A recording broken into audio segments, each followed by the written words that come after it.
Fundação Solidariedade apresenta Tira Dúvidas.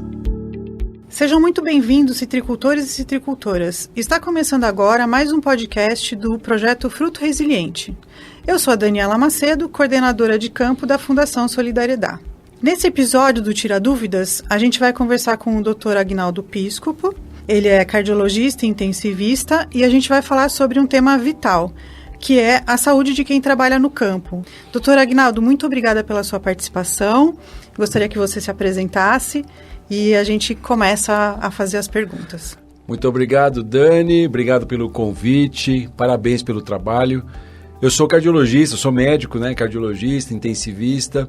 E uma característica, que eu trabalho em emergência, tá?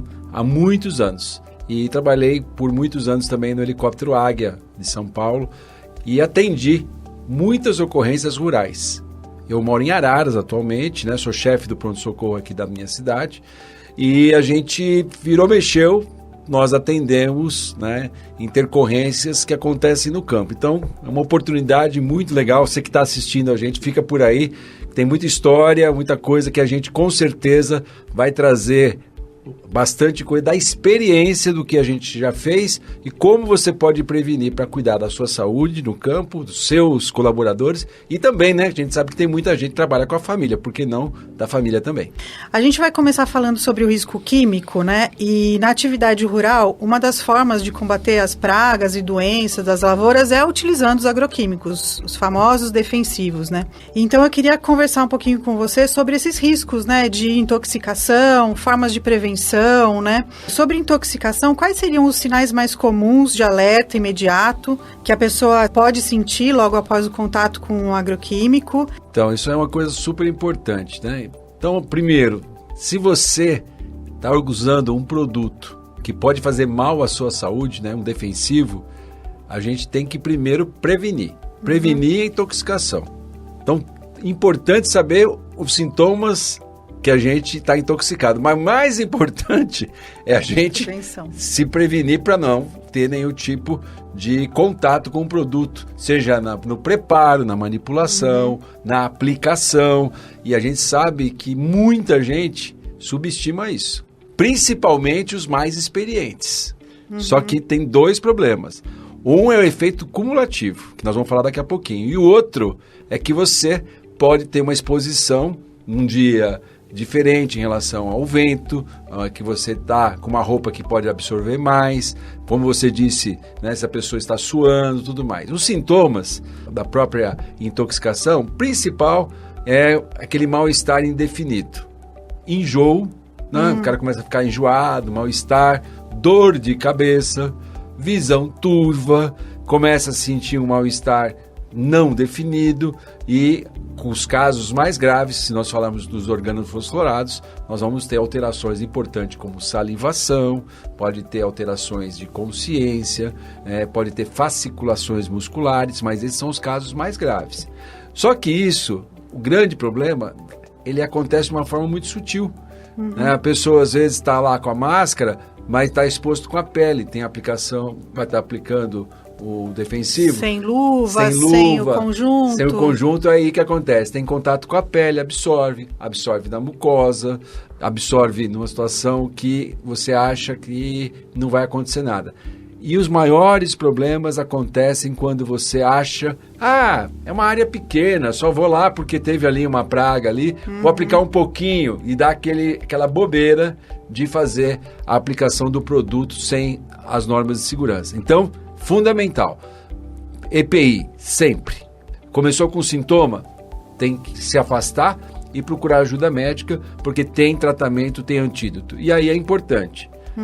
Quando for para qualquer tipo de atendimento, leva a embalagem, ou a fotografia da embalagem, não precisa levar o produto, com as orientações. A gente tem acesso, sim, às informações através do Centro de Intoxicações, a gente tem isso, através do CEATOX, mas se você chegar lá com as informações do produto, isso vai adiantar bastante. Então, uma fotografia daquele produto já ajuda bastante. É muito importante você falar sobre o que a gente leva, para o pronto atendimento para ajudar ou o diagnóstico ser mais rápido? Porque essa era a minha próxima pergunta, né? Olha, comecei a sentir os sintomas, vou para o hospital, né? Ou vou para um posto de saúde. E lembrando que se houve uma intoxicação acidental, a própria roupa de quem estava manipulando também está ali. Não tem que tirar as vestes que estiverem ali contaminadas. A gente tem o chuveiro de dispersão para você conseguir lavar esse produto e seguir as regras. E é uma coisa que eu sempre recomendo. Faça uma pequena simulação com o seu time.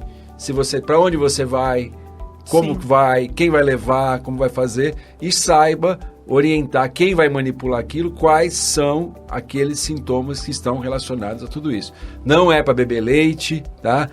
Porque isso é muito comum, né? Todo mundo acha que começa a intoxicar, vai beber leite que vai resolver. Não vai. Deixa a vaquinha quieta lá, né? Não vai laçar a vaca na hora para pegar o leite, que não vai adiantar. E essa atividade, né, com os agroquímicos, com os defensivos, normalmente ela vai ser levada por anos, né? Então, um produtor rural, que ele tenha cultivos, ele vai sempre estar exposto, né? E qual que é o principal alerta, né, para o trabalho contínuo com o agroquímico? Quais doenças que podem surgir a longo prazo, mesmo sem ter esses sintomas imediatos, né? E se tem algum exame de rotina ou exame periódico para ir monitorando a saúde dessa pessoa, né, que lida com os defensivos? Então, é importantíssimo que ninguém é super-homem, né? Ou seja, a gente precisa entender que essas substâncias, várias delas, podem ter efeito cumulativo. Elas podem alterar a nossa própria medula óssea, ou seja, vai causar anemia crônica. Eu já vi casos de aplasia de medula, pessoas que têm ali uma anemia que a gente perde a própria produção dos glóbulos vermelhos e brancos, inclusive. Tem pessoas que podem ter alterações hepáticas, ou seja, faz mal para o fígado, sim. Então, pode aumentar as transaminases. Então, assim, uma boa conversa com o produtor, um exame físico adequado e depois os exames que a gente vai avaliar. A gente tem ali a dosagem da colinsterase, que a gente pode pedir pré-exposição e pós, né? E é importantíssimo uma boa conversa e conversa franca, sem omitir, não, eu uso EPI, não, eu faço tudo certo. Se não faz, fala, tá? E fazer esses exames de rotina. A gente faz exame da tireoide, o hemograma, função renal, tudo para avaliar se tem uma toxicidade específica. Existe também alterações do sistema nervoso central, né? Okay. Alguns produtos que podem também ter alteração, como tremor, alterações a longo prazo. Então, tá aqui. Não adianta ficar, tem exposição crônica, tem que ir no médico. Você vai no médico, quando eu consulto um paciente que ele é um trabalhador rural, eu já pergunto, você trabalha com agrotóxico, trabalha com herbicida, tal? Trabalho. Agroquímicos? Sim. Então ele já vai ganhar lá os exames normais e a gente complementa com um raio-x para ver a parte da inalação, tudo mais, e a gente vê muita gente ainda subestimando o risco. Isso que é o problema.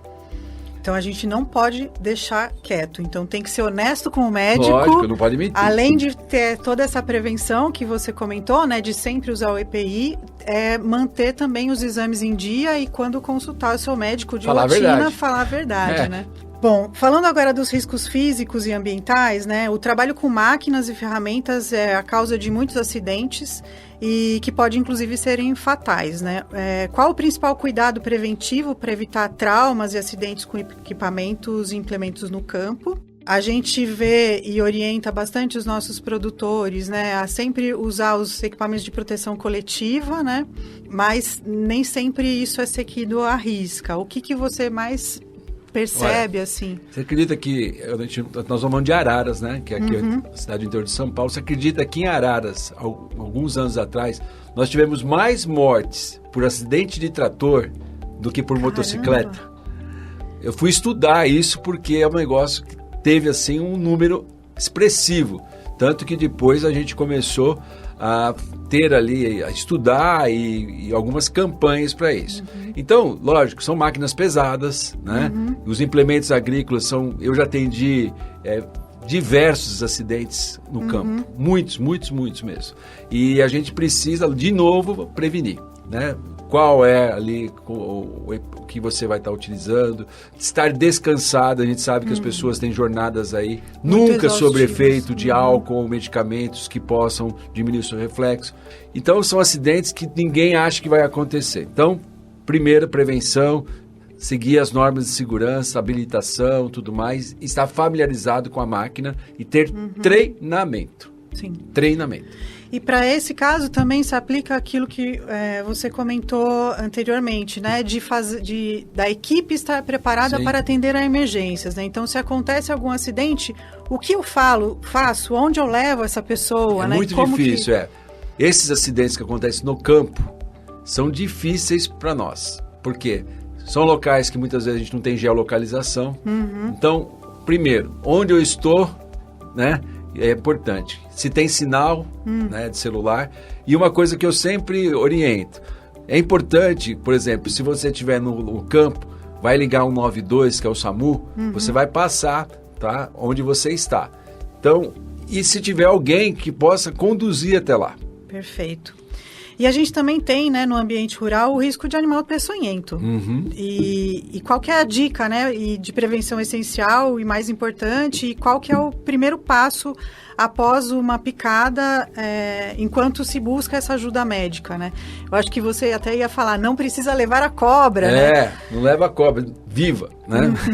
Porque também é outra coisa que o pessoal acaba... Né? Se tirar uma foto já ajuda, né? Se levar o bicho, né, lá pra gente, o animal pra gente, que ela esteja num local seguro, né? Porque eu já vi gente soltar a cobra dentro do socorro, tem que sair todo mundo correndo lá, chamar o bombeiro e tudo mais. Primeiro, vamos lá, prevenção.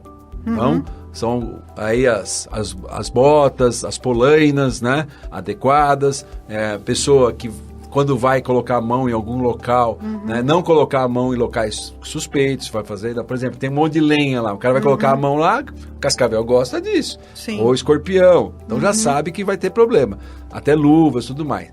Primeiro, ter esse tipo de conhecimento da fauna ali, né? Segundo, se você tem ali um animal peçonhento que te picou, né, tentar, sem se colocar no risco, né, a captura do animal, seja aí, né, a gente sempre, que a pessoa tem que ter treinamento, mas se ele matar a cobra lá, o que ele faz? Ele pega para identificar, põe ela em algum local, um recipiente, um balde, né, uma coisa para levar para a gente ver, porque é muito importante a gente ter a foto desse animal para encaminhar para a referência.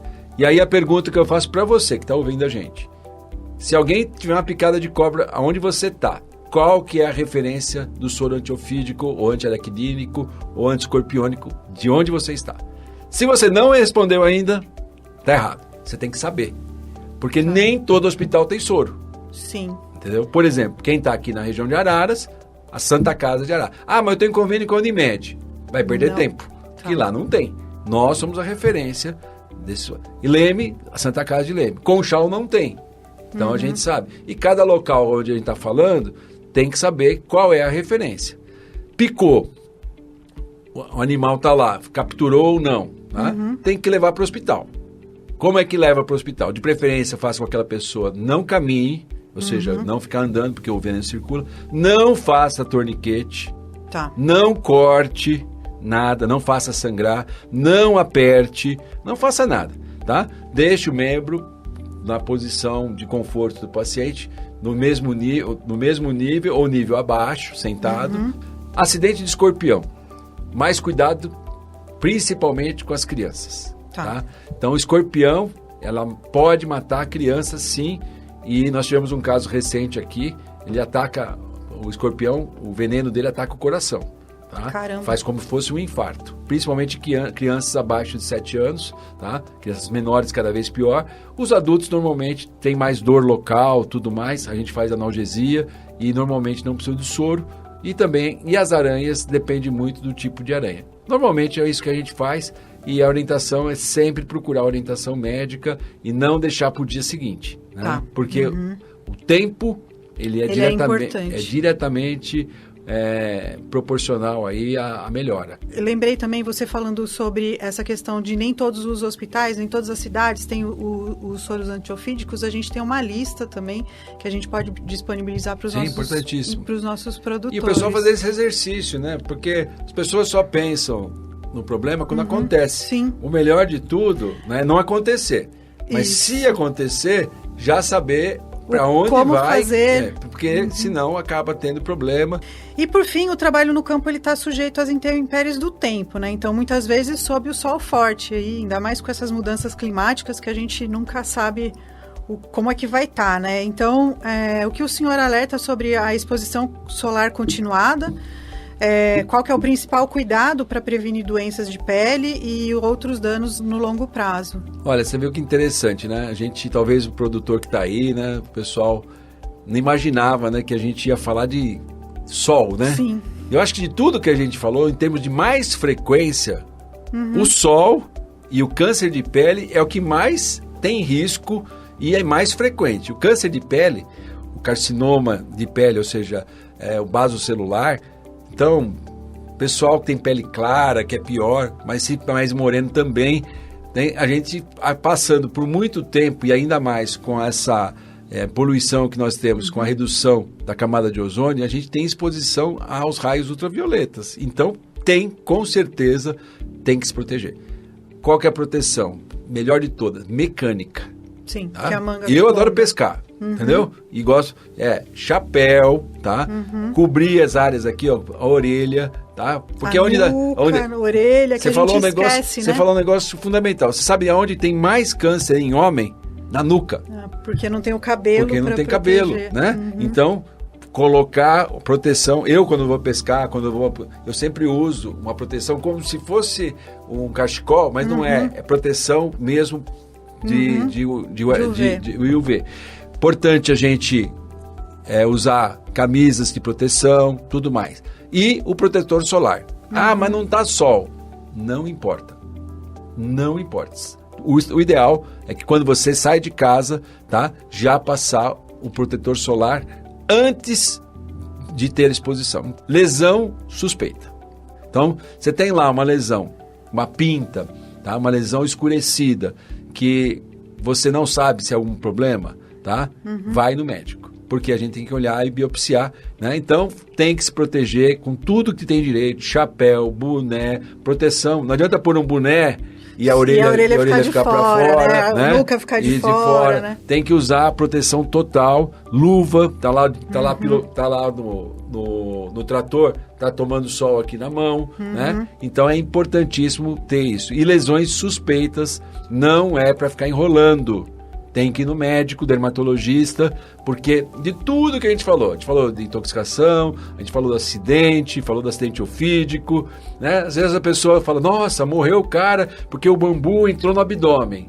Cara, eu vi isso, é comum? Não, é raro. Agora, câncer de pele é muito comum. Tem que fazer busca ativa e a gente tem que levar esse recado para todo mundo. Perfeito. E para fechar nosso bate-papo, a palavra final é sua, né? Então, qual que é a mensagem mais importante que você deixa sobre a saúde e segurança no campo? Olha, primeiro queria te parabenizar, né? A gente tem aí, nos conhecemos há bastante tempo, né? Eu sou cardiologista, cuido de pacientes aí da sua família. Obrigado pelo convite, pela confiança. E a gente, quem está ouvindo a gente, fala assim, nossa, esse médico aí está falando uma coisa, parece que é comum para ele. É comum, porque é meu dia a dia, né? Eu trabalho em resgate, trabalho em emergência, sou professor universitário, então toda hora tem que estar discutindo isso com os médicos mais jovens.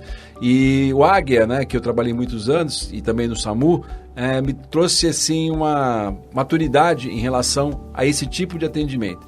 Sempre é um atendimento desafiador quando você tem uma área rural.